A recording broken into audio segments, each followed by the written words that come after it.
പത്രസമ്മേളനം നടത്തുവാനുള്ള പ്രധാനപ്പെട്ട കാരണം നിങ്ങളൊക്കെ ഇതിലെ ശ്രദ്ധിച്ചു കാണും. കത്തോലിക്ക കോൺഗ്രസിന്റെ പല രൂപത ഡയറക്ടർ ഇന്നലെ പാലായിലൊരു പത്രസമ്മേളനം നടത്തി പി.സി. ജോർജ് നടത്തുന്ന വ്യാജ പ്രചരണങ്ങൾ അദ്ദേഹം തുറന്നു കാട്ടുകയും ചെയ്തു. ഇത് ഞാൻ കഴിഞ്ഞ ദിവസം സൂചിപ്പിക്കുക, ഇന്നോ ഇന്നലെ തുടങ്ങിയതല്ല. നമുക്കറിയാം, പാലായില് പല പിതാവ് കൊള്ളങ്ങാട് പള്ളിയിൽ പ്രസംഗിച്ചതുമായി ബന്ധപ്പെട്ട് ചില തെറ്റിദ്ധാരണകൾ വരുത്തി ചില ആളുകൾ പാലായിലേക്ക് മാർച്ച് നടത്തി. ആ മാർച്ചിനെ അന്ന് പോലീസ് തടയുകയും അവിടെ തന്നെ മാർച്ച് നടന്ന ദിവസം കത്തോലിക്ക കോൺഗ്രസ് രൂപത ഡയറക്ടർ ഉണ്ട്, ഞാൻ അന്ന് UDF ജില്ലാ ചെയർമാൻ അയക്കുന്ന ആളാണ്, ഞാൻ ഉൾപ്പെടെ പാലായിലെ വിവിധ രാഷ്ട്രീയ പാർട്ടികളുടെ നേതാക്കൾ ഞങ്ങളെല്ലാം പാല അരമനയുടെ മുമ്പിൽ നിന്നു, അവിടെ നിന്ന് പ്രതിഷേധിച്ചു, പ്രതിരോധം തീർത്തു. അതിന്റെയൊക്കെ ഫോട്ടോ വരെ നമ്മളിലുണ്ട്. അങ്ങനെയുള്ള സാഹചര്യത്തിലാണ് ജോർജ് നിരന്തരം പറഞ്ഞുകൊണ്ടിരിക്കുന്നത് ഞാനാണ് പോപ്പുലർ ഫ്രണ്ട് അല്ലെങ്കിൽ പിതാവിനെ സംരക്ഷിച്ചത്, അരമനെ സംരക്ഷിച്ചത് എന്ന് പറഞ്ഞുകൊണ്ട് നിരന്തരം നമ്മളൊരു ക്രൈസ്തവ മുസ്ലിം വർഗീയത ഇങ്ങനെ പരത്തിക്കൊണ്ടിരിക്കുകയാണ്. അതിനിയെങ്കിലും അവസാനിപ്പിക്കണം, തുറന്നു കാട്ടണം എന്നുള്ളതാണ് ഞങ്ങളുടെ ഈ ഉദ്ദേശം. ഞാൻ പറഞ്ഞു, അന്ന് ആ സംഭവം നടക്കുന്ന ദിവസം ഞങ്ങളൊക്കെ പറയാനുണ്ട്. ഇന്ന് ജോർജിന്റെ ആരും അന്ന് അവിടെ വന്നില്ല. ഞങ്ങൾ ഉണ്ടായിരുന്നു, ചില കോൺഗ്രസ് നേതാക്കൾ ഉണ്ടായിരുന്നു, ചില BJP നേതാക്കന്മാരൊക്കെ ഉണ്ടായിരുന്നു. സത്യമാണ്, ജോർജ് 2 ദിവസം കഴിഞ്ഞപ്പോൾ കാസ എന്ന് പറയുന്ന, ശരിക്കും പറഞ്ഞപ്പോൾ കത്തോലിക്ക വിരുദ്ധ സംഘടന, കത്തോലിക്ക സഭയുമായിട്ട് യാതൊരു ബന്ധവുമില്ല എന്ന് സഭ പറഞ്ഞിട്ടുണ്ട്, രൂപത പറഞ്ഞിട്ടുണ്ട്. ഇപ്പൊ ആ സംഘടനയുമായിട്ടാണ് അദ്ദേഹം 2 ദിവസം കഴിഞ്ഞപ്പോൾ ഒരു മാർച്ച് പാലാ അരമനയിലേക്ക് നടത്തി. ഞാനന്ന് തലയോലപ്പറമ്പ് പോയിട്ട് വരുന്ന വഴിക്ക് എന്നോടാണ് പറഞ്ഞു, പാലാ അരമനയുടെ മുമ്പിൽ ഒരു പ്രതിഷേധം ഇറങ്ങണം എന്ന് പറഞ്ഞു. ഞാൻ എന്ത് പ്രതിഷേധം, ഇതുമായി പിതാവുമായി ബന്ധപ്പെട്ട വിഷയമാണല്ലോ, അതുകൊണ്ട് ഞാൻ ഇറങ്ങി. പക്ഷെ അത് കാസയുടെ നേതൃത്വത്തിലുള്ള പ്രതിഷേധമായിരുന്നു. പക്ഷെ ആ കാസയുടെ നേതൃത്വത്തിലുള്ള പ്രതിഷേധത്തിൽ ഞാൻ കയറുന്നു പോയപ്പോൾ ഞാൻ ആകപ്പാടെ വിഷമിച്ചു.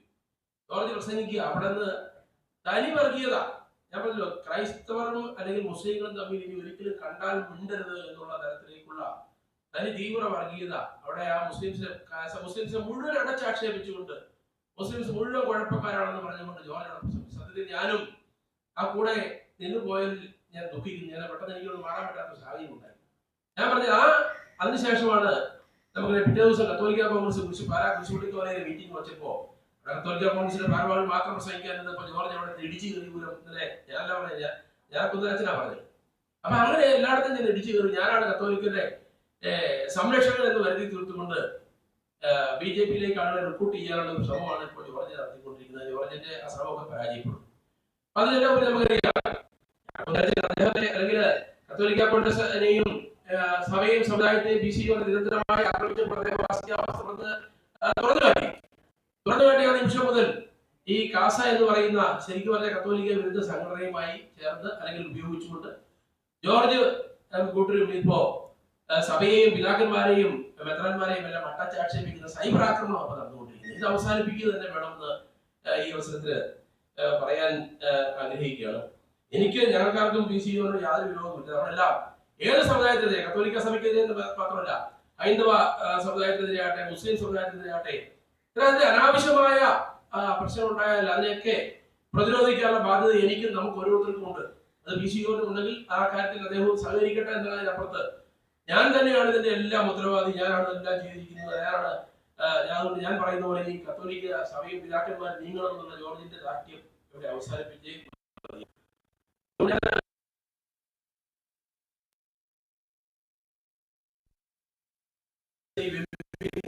ശ്രീ മഹാവിഷ്ണു ക്ഷേത്രത്തിൽ നന്ദഗോവിന്ദ ഭജൻസ് ക്രിസ്തീയ ഗാനം ആലപിച്ചതിന്റെ പേരിൽ ഹിന്ദു ഐക്യവേദി നേതാവ് നടത്തിയ പ്രസ്താവനകൾ ഇപ്പോഴും ഇങ്ങനെ നിരന്തരമായി നടക്കുന്നു. ഓരോരുത്തരും ഏറ്റുപിടിക്കുന്നു. പക്ഷെ എനിക്കൊക്കെ സൂചിപ്പിക്കാനുള്ളത്, ഞാൻ ആദ്യമായിട്ട് ഗാനമേള, വളരെ ചെറുപ്പത്തിൽ ഗാനമേള കൂടുന്നത് ഞങ്ങളുടെ അടുത്തുള്ള പയപ്പാർ ശ്രീധർമ്മ ശാസ്ത്ര ക്ഷേത്രത്തിൽ ആദ്യം ഗാനമേള കൂടുന്നത്. അവിടെ ചെന്നപ്പോ പല പാട്ടുകളും അന്ന് അവിടെ ഈ ഏഞ്ചൽ വോയിസിന്റെ ഒരു ചാക്കോ അദ്ദേഹം പാടിയ പാട്ടാണ് വെള്ളിക്കെട്ട് ശബരിമലയ്ക്ക് എന്നുള്ള പാട്ട്. ആ പാട്ട് നമുക്ക് വളരെയേറെ ഇഷ്ടപ്പെട്ട ഒരു പാട്ടാണ്. അപ്പം ആ ഏഞ്ചൽ വോയിസ് കരൂർപ്പള്ളിയിൽ, ഞങ്ങളുടെ പിറ്റേ വർഷം കരൂർപ്പള്ളിയിൽ ഗാനമേള വെച്ചപ്പോൾ ഞങ്ങളൊക്കെ എഴുതി കൊടുത്തു ആ പാട്ടുകൂടെ പാടണം. അതിന്റെ കുഴപ്പം, പള്ളിയുടെ അടുത്ത് മുറ്റത്ത് വെച്ചൊരു ഹൈന്ദവ ഭക്തിഗാനം പാടിയതുകൊണ്ട് അവിടെ ഇരിക്കുന്ന ആളുകൾ മുഴുവൻ നേരെ ഹൈന്ദവരാണ് പോയില്ല. അല്ലെങ്കിൽ ഏതെങ്കിലും അമ്പലത്തിന്റെ അങ്കണത്തിൽ ഒരു ക്രൈസ്തവ ഭക്തിഗാനം പാടിയതുകൊണ്ട് അവിടെ ഇരിക്കുന്ന ആളുകളെ മുഴുവൻ മതം മാറ്റുമോ? പറ്റില്ല. ഇത് തനി വർഗീയതയാണ്. ഇനിയെങ്കിലും ഇത് അവസാനിപ്പിക്കണം. ഇത്തരത്തിൽ ഞാൻ പറഞ്ഞല്ലോ, ഈ ക്രൈസ്തവരും അല്ലെങ്കിൽ ഹൈന്ദവരും മുസ്ലിങ്ങളും ഒക്കെ ഒന്നിച്ച് ജീവിക്കുന്ന ഒരു കേരളമാണ് നമുക്ക് ആവശ്യം. ഇവിടെ വർഗീയത പറഞ്ഞുകൊണ്ട് ചെരിതിലുണ്ടാക്കിക്കൊണ്ട് വോട്ട് പിടിക്കാനും രാഷ്ട്രീയം നടത്തുവാനുമുള്ള ആളുകളുടെ നീക്കം അവസാനിപ്പിക്കണം. ഞങ്ങളുടെയൊക്കെ മേഖലയില് ക്രൈസ്തവ ദേവാലയത്തിലെ ഒരു അല്ലെങ്കിൽ പ്രതീക്ഷ പോവുകയാണെങ്കിൽ ഹൈന്ദവ ആരാധനകൾ അവിടെ അവരുടെ വാദത്തിൽ അവിടെ തിരിച്ച് അവരെ അതിന് വേണ്ട എന്ന് പറഞ്ഞാൽ സ്വീകരിക്കും. അത് അത് അത് ക്രൈസ്തവരെ അല്ലെങ്കിൽ ഹൈന്ദവരുടെ ഒരു പ്രതീക്ഷ വരികയാണെങ്കിൽ ഹൈന്ദവ ദേവാലയങ്ങൾ അത് ചെയ്യും. അതെന്താ കുഴപ്പം? അതല്ലേ നമ്മുടെയൊക്കെ മതേതരത്വം. ആ മതേതരത്വം തകർക്കുവാനുള്ള ഈ നീക്കം അവസാനിക്കണം. അതോടൊപ്പം ശശികല ടീച്ചർ ഞാൻ വിളിക്കുക, സോറി ക്ഷമിക്കണം, അങ്ങനെ വിളിക്കാൻ പാടില്ല അവരെ. അപ്പൊ ആ ശശികല നിരന്തരം ഇങ്ങനെ ഈ വർഗീയത പറയുന്നതിനെതിരെ എന്തേ PCG പറഞ്ഞ് മിണ്ടാത്തത്? ഇവിടെ BJPയുടെ ക്രിസ്ത്യൻ ഔട്ട്റീച്ച് നേതാക്കൾ എന്തേ മിണ്ടാത്തത്? അവർ പ്രതികരിക്കണം, അവർ യാഥാർത്ഥ്യങ്ങൾ ഉൾക്കൊള്ളണം. അല്ലാതെ ഈ പറഞ്ഞതുപോലെ എല്ലാ സമുദായങ്ങളും ഞങ്ങൾ ചേർത്ത് പിടിക്കും എന്ന് പറഞ്ഞുകൊണ്ട് ഇങ്ങനെ നടന്ന് ഈ അഭ്യാസം കാണിക്കുന്നത് ശരിയല്ല എന്ന് ഈ അവസരത്തിൽ പറയാൻ ആഗ്രഹിക്കുകയാണ്. അതാണ് പറഞ്ഞത്. BJP ഇതിനെതിരെ ഒന്നും മിണ്ടുന്നില്ല.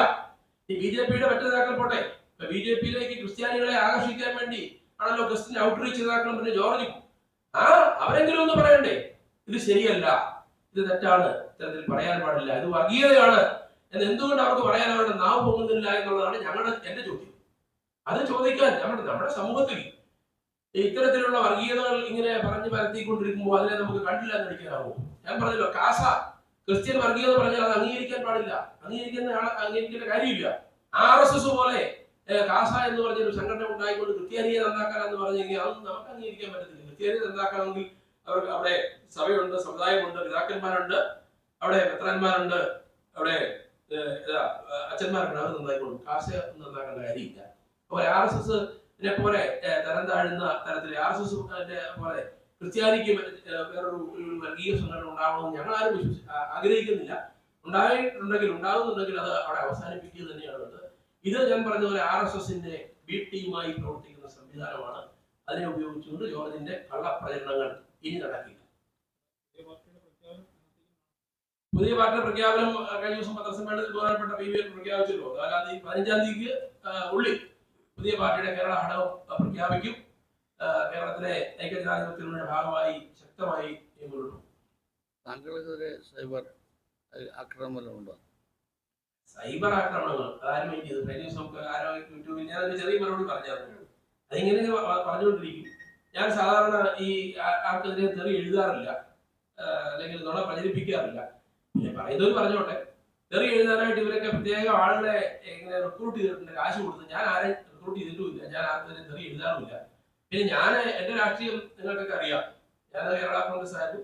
കേരള കോൺഗ്രസ് പാർട്ടി മനസ്സാറിന് മരണശേഷം ഇടതുപക്ഷം ഞാൻ UDF തെറ്റ് ചെയ്തുള്ളൂ. UDF ശക്തമായി നിലകൊണ്ടു. പക്ഷേ അവസാനം വന്നപ്പോൾ കേരള കോൺഗ്രസ് പാർട്ടി അത് അർഹമായ സീറ്റ് വന്നപ്പോ എന്നെ പരിഗണിക്കാതെ വേറെ പാർട്ടി നാളെ പിടിച്ചുകൊണ്ട് ഈ സീറ്റ് കൊണ്ട് സാഹചര്യം നിങ്ങൾക്ക് അറിയാം.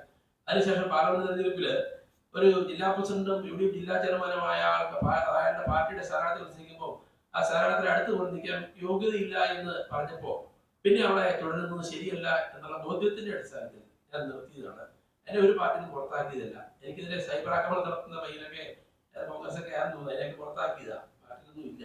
അപ്പൊ പിന്നെ ഇങ്ങനെ എന്തെങ്കിലും കാര്യം പറഞ്ഞ് എന്തെങ്കിലുമൊക്കെ നടത്തിക്കൊണ്ടിരിക്കും. അത് പുള്ളി മാത്രമല്ല, 2 പേരുണ്ട്, അത് നടത്തിക്കോട്ടെ. അഥവാ ഏതെങ്കിലും ഈ പറഞ്ഞ എന്തെങ്കിലും ഗുണം അവർ കിട്ടുന്നുണ്ടെങ്കിൽ കിട്ടട്ടെ, എനിക്ക് നഷ്ടമൊന്നും വരാനില്ല. അപ്പൊ അങ്ങനെ ആക്രമിക്കുന്നവർ ആക്രമിച്ചുകൊണ്ടിരിക്കും. നമ്മളത് മൈൻഡ് ചെയ്യാതെ മുന്നോട്ട് പോയിക്കൊണ്ടിരിക്കും. എന്റെ രാഷ്ട്രീയം തീരുമാനിക്കാനുള്ള അവകാശവും സ്വാതന്ത്ര്യവും അതെനിക്കുണ്ട്. എന്നെ ആ രാഷ്ട്രീയം ഒന്നും ഒരു യൂട്യൂബറും എന്നെ പഠിപ്പിക്കേണ്ട കാര്യവുമില്ല. ആ യൂട്യൂബറുടെ സൗകര്യം അനുസരിച്ചോ അല്ലെങ്കിൽ അവരുടെ ചിന്താഗതിക്ക് അനുസരിച്ചോ അല്ല ഞാൻ എന്റെ രാഷ്ട്രീയ പ്രവർത്തനം ഇതുവരെ നടത്തിയിരിക്കുന്നത്. ഇനിയും നടത്താൻ അങ്ങനെയല്ല ഉദ്ദേശിക്കുന്നത്. പിന്നെ പറഞ്ഞത് ആശയമെന്ന് കാല് മാറി അല്ല ഈ പറഞ്ഞ വഞ്ചിച്ചു. ഞാൻ ആരെയും വഞ്ചിച്ചിട്ടില്ല, എന്നെ വഞ്ചിച്ചുള്ളൂ. ഞാൻ പറഞ്ഞ വഞ്ചനയിൽപ്പെട്ട ഒരാളെ ഞാനാണ്. ഞാൻ ആരെയും വഞ്ചിച്ചിട്ടില്ല. അപ്പൊ ഞാനൊക്കെ പൊതുപ്രവർത്തനം നിന്ന പ്രസ്ഥാനങ്ങളിൽ ആ പ്രസ്ഥാനത്തിലൂടെ അടിയുറച്ചെന്നുകൊണ്ട് ഇവിടെ സമര പോരാട്ടങ്ങൾ, നിങ്ങൾ കോട്ടയത്ത് എത്രയോ സമര പോരാട്ടങ്ങൾ, അതിന്റെ പേരിൽ ഒരു 100 കേസുകൾ ഉണ്ടായിരുന്നു. ഓരോ കേസും ഉണ്ടാകുമ്പോൾ അത് നമ്മൾ തന്നെ പോയി തീർക്കുക. ഇപ്പൊ കേരള കോൺഗ്രസിന്റെ ആണെങ്കിൽ UDFന്റെ ആളുകൾ പരിപാടി നടക്കണമെങ്കിൽ നമ്മൾ തന്നെ ആളെ ഉണ്ടാക്കി, സംവിധാനം സാമ്പത്തികം ഉണ്ടാക്കി പരിപാടികൾ സംഘടിപ്പിച്ച് നിൽക്കുന്നതല്ല. അതിനൊന്നും പ്രത്യേകിച്ച് ശമ്പളം ഉണ്ടാക്കി ചെയ്തതല്ല. ഒരു ശമ്പളവും ഇല്ല. കയ്യിലെ കാശെടുത്ത് രാഷ്ട്രീയ പ്രവർത്തനം നടത്തിയ ആളാണ്. അതുകൊണ്ട് ഈ പറഞ്ഞ പോലെ ഞാൻ ആരെയും വഞ്ചിച്ചു എന്ന് ആരെങ്കിലും പ്രചരിപ്പിച്ചാൽ അത് എന്നെ സംബന്ധിച്ചിടത്തോളം ഞാനത് മുഖവിലേക്ക് എടുക്കുന്നില്ല. കോട്ടയത്തെ ജനങ്ങൾക്ക്, ഇവിടുത്തെ പത്രമാധ്യമങ്ങൾക്കൊക്കെ എന്നെ അറിയാം. ഞാൻ എത്രമാത്രം സജീവമായിരുന്നു കോട്ടയത്ത്, അല്ലെങ്കിൽ ഇവിടുത്തെ ഓരോ വിഷയങ്ങളും എല്ലാവർക്കും അറിയാം. അതുകൊണ്ട് ഇപ്പോഴും സജീവമല്ലെന്നല്ല പറഞ്ഞത്. തുടർന്ന് ഇപ്പോ ഞങ്ങളുടെ പാർട്ടി, പുതിയ പാർട്ടി രൂപീകൃതമാകുന്നതിന് ശേഷം അതിശക്തമായ നിലയിൽ ഈ ഇവിടുത്തെ എല്ലാ വിഷയങ്ങളിലും ദൈനംദിനമായി ഇടപെട്ടുകൊണ്ട് ഞങ്ങൾ കോട്ടയത്തും കേരളത്തിലും ഉണ്ടാവും എന്ന് മാത്രമേ എനിക്ക് പറയാറുള്ളൂ. അതുകൊണ്ട് ഒരിക്കൽ കൂടി ഞാൻ പറഞ്ഞ ഇത്തരത്തിലുള്ള വർഗീയ വിഷം ചീറ്റുന്ന ജന്തുക്കൾ എന്നുള്ളത്, വർഗീയ വിഷം ചീറ്റുന്ന ജന്തുക്കളെ അകറ്റി നിർത്തുവാൻ പത്രമാധ്യമങ്ങളും ഇവിടുത്തെ പൊതുജനങ്ങളും തയ്യാറാവണമെന്ന് ഒരിക്കൽ കൂടി വിനീതമായിട്ട് അഭ്യർത്ഥിക്കുന്നു. ദീപിക മുഖപത്രം മുഖപ്രസംഗം എഴുതി എന്ന് പറഞ്ഞുകൊണ്ട് ഒരാഴ്ചയായി ജോർജ് വളരെ ബഹളമായിരുന്നു. പക്ഷെ തെരഞ്ഞെടുപ്പ് കഴിഞ്ഞതിന് ശേഷമാണ് പുള്ളി പറഞ്ഞത്. അപ്പൊ അങ്ങനെ ഈ വായി തോന്നുന്നത് കൊതയ്ക്ക് വേണ്ടെന്ന് പറഞ്ഞ പോലെ എന്തിനും വേണ്ടി ആരെയും ആക്ഷേപിക്കാൻ അദ്ദേഹത്തിന് മടിയില്ല. പക്ഷെ ആക്ഷേപം അത് അവസാനിപ്പിക്കണം. മാധ്യമങ്ങള് നിങ്ങൾ ഞാൻ ചോദിച്ചാൽ നിങ്ങൾ അന്തേക്ക് വിളിക്കുന്ന പരിപാടി നമ്മൾ കേട്ടാണല്ലോ. അപ്പൊ ഞാൻ പറഞ്ഞത്, അപ്പൊ എല്ലാരെയും ആക്ഷേപിക്കുന്ന ജോർജിനെ പോലുള്ള ആളുകളുടെ ഈ വൃത്തികെട്ട രാഷ്ട്രീയം, അതിനെതിരെ നമുക്ക് എല്ലാവർക്കും ഒന്നിച്ച് പോരാടണം. ഞാൻ പറഞ്ഞല്ലോ, ഇവിടെ കാസ എന്ന് പറയുന്ന കത്തോലിക്ക സഭയുമായിട്ടുള്ള ഒരു ബന്ധവുമില്ല. അത് പ്രത്യേകം പറയാൻ, അത് RSSന്റെ ഒരു ബി ടീമായിട്ടാണ് ഇപ്പൊ കാസ പ്രവർത്തിക്കുന്നത്. കാസ ക്രൈസ്തവ പള്ളിയുമായിട്ടോ അല്ലെങ്കിൽ അരമനയുമായിട്ടോ ഒന്നും ഒരു ബന്ധമുള്ളതല്ല.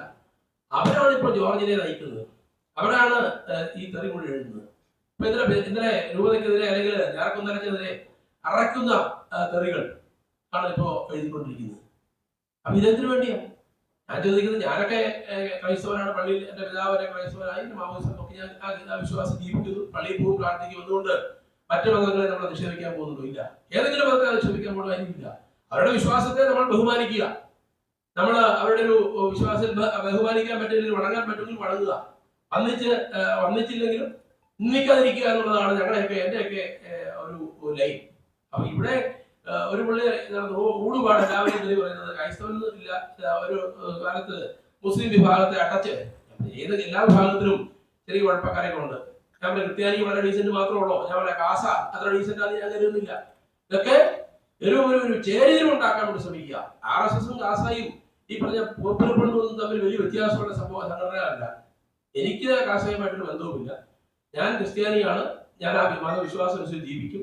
ഇവിടെ വർഗീയത വളർത്തുവാൻ അല്ലെങ്കിൽ വിഭാഗീയത ഉണ്ടാക്കുവാൻ, ഇവിടെ ക്രൈസ്തവനും മുസ്ലിമും തമ്മിൽ വിഭാഗീയത ഉണ്ടാകുക, അല്ലെങ്കിൽ ക്രൈസ്തവനും ഹൈന്ദവനും തമ്മിൽ വിഭാഗീയത ഉണ്ടാക്കുക, ഇതാണ് ഇവരുടെയൊക്കെ ശ്രമം. RSSന്റെ ശ്രമം അവരുടെ ഹിന്ദു വർഗീയത തീവ്രത ഉണ്ടാക്കുകയാണെങ്കിൽ കാസ ശ്രമിക്കുന്നതും അത്തരത്തിലുള്ള ഒരു വിഭജനം ഉണ്ടാക്കിക്കൊണ്ട്. അപ്പൊ ആ കാസ ഞാൻ പറഞ്ഞല്ലോ, അതിപ്പോ RSSന്റെ ബി ടീമാണ്. അത് വളരെ വ്യക്തമാണ്. നിങ്ങളൊക്കെ സോഷ്യൽ മീഡിയയിലും അല്ലെങ്കിൽ അതിന്റെ നേതാക്കന്മാരുടെ സംസാരം കാണുമ്പോൾ അറിയാം. ഇവിടെ കാസ കത്തോലിക്ക സഭയുമായി എന്തെങ്കിലും ബന്ധമുണ്ടെങ്കിൽ ഇവിടുത്തെ പിതാക്കന്മാർ അല്ലെങ്കിൽ പറയും ഒരു ബന്ധവുമില്ലെന്നാണ് പറഞ്ഞിരിക്കുന്നത്. സഭ തള്ളിയിരിക്കുന്ന സംഘടനയാണ്. അപ്പൊ അതിന്റെ പേരിൽ കുറെ സോഷ്യൽ മീഡിയ ഗ്രൂപ്പ് ഉണ്ടാക്കി കാസ എന്ന് പറഞ്ഞുകൊണ്ട്, ക്രിസ്ത്യാനിക്ക് വേണ്ടി എന്ന് പറഞ്ഞുകൊണ്ട് മറ്റു സമുദായങ്ങളെ മുഴുവൻ അടച്ചാക്ഷേപിക്കുന്ന ആ ഒരു സാഹചര്യം നമ്മുടെ നാട്ടിൽ ഇപ്പോൾ ഉണ്ടാകുന്നുണ്ട്. അത് തീർച്ചയായിട്ടും അവസാനിപ്പിക്കണം. അതിനൊക്കെ നേതൃത്വം കൊടുക്കുന്നത് ബഹുമാനപ്പെട്ട നമ്മുടെ ജോർജിന്റെ ചില കൂട്ടാളികൾ, എല്ലാവരും പേര് പറയുന്നില്ല. അപ്പൊ ഇത് നമ്മുടെ നാടിന് ഒരാപത്താണ്. ഈ ആപത്ത് നമ്മൾ കണ്ടറിഞ്ഞ് അതിനെ തടയണം. ഇവിടെ ഞാൻ പറഞ്ഞ പോലെ എന്ത് വിഷയം ഉണ്ടായെങ്കിലും ഞാനില്ലായിരുന്നെങ്കിൽ കത്തോലിക്ക പിതാവ് കാണുകയായിരുന്നു, അരമന കാണുകയായിരുന്നു, ബോംബ് വെച്ച് നോക്കുവായിരുന്നു. അവിടെ PFIക്കാർ ബോംബറിയാം, അവിടെ ഒരു ബോംബറിയാൻ അവര് തെറ്റിദ്ധരിച്ച് ചില മുദ്രാവാക്യം വിളിച്ചു വന്നു. അവരെ തിരിച്ചുപോയി. അവരെ ആരോ തെറ്റിദ്ധരിപ്പിച്ചു. എന്തുകൊണ്ട് ഇപ്പൊ അവരെ കൂടെ നമ്മൾ ശത്രുവായിട്ട് കാണാൻ പറ്റുമോ? അതിനുശേഷം അവർ വന്നില്ലല്ലോ. അവരുടെ തെറ്റിദ്ധാരണ മാറിയിട്ടുണ്ട്. അപ്പൊ അത് തെറ്റിദ്ധാരണ ഉണ്ടെങ്കിൽ അത് മാറ്റി നമുക്കത് സ്വതന്ത്രമായി മുന്നോട്ട് പോകുക എന്നുള്ളതല്ല. ആ തെറ്റിദ്ധാരണകൾ അല്ലെങ്കിൽ ഒരു വിഷയം ഉണ്ടായെങ്കിൽ അതിനെ വീണ്ടും അതിനെ രൂക്ഷമാക്കിക്കൊണ്ട് ഇവിടെ രാഷ്ട്രീയമായ അല്ലെങ്കിൽ ഒരു കുതിര കച്ചവടം നടത്തുക എന്നുള്ള ചില ആളുകളുടെ ആ ശ്രമമാണ് ഇപ്പോൾ നടന്നുകൊണ്ടിരിക്കുന്നത്. അതിനെ തീർച്ചയായിട്ടും നമുക്ക് ചെറുത്ത് തോൽപ്പിച്ചേ മതിയാവും. ഇവിടെ സൂചിപ്പിച്ചതുപോലെ നമ്മുടെ ശശികല പറഞ്ഞ വിഷയങ്ങളെ സംബന്ധിച്ച് PC ജോർജും BJP ക്രിസ്ത്യൻ ഔട്ട്റീച്ച് നേതാക്കളും നിങ്ങൾ ദയവായി നിങ്ങൾ നിലപാട് വ്യക്തമാക്കണമെന്ന് ഒരിക്കൽ കൂടി പറഞ്ഞുകൊണ്ട്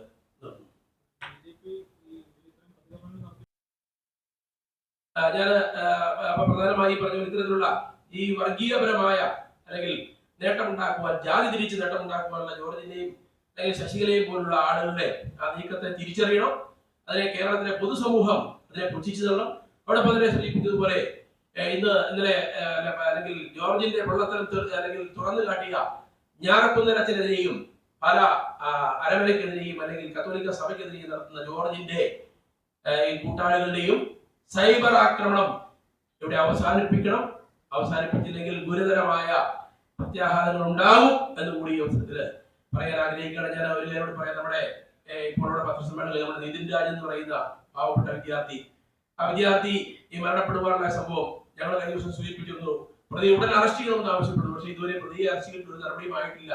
അപ്പൊ തീർച്ചയായിട്ടും ആ സംഘടനകൾ 28 നടത്തുന്ന നമ്മുടെ അവരുടെ സമരത്തിൽ ഞങ്ങളെല്ലാം പൂർണ്ണമായ പിന്തുണയും ഉണ്ടെന്നുകൂടി, അല്ലെങ്കിൽ കേരളത്തിലെ പൊതുസമൂഹത്തിന്റെ പൂർണ്ണമായ പിന്തുണ ഉണ്ടാകുമെന്ന് കൂടി ഈ സമയത്ത് അറിയിക്കാൻ ആഗ്രഹിക്കുന്നു.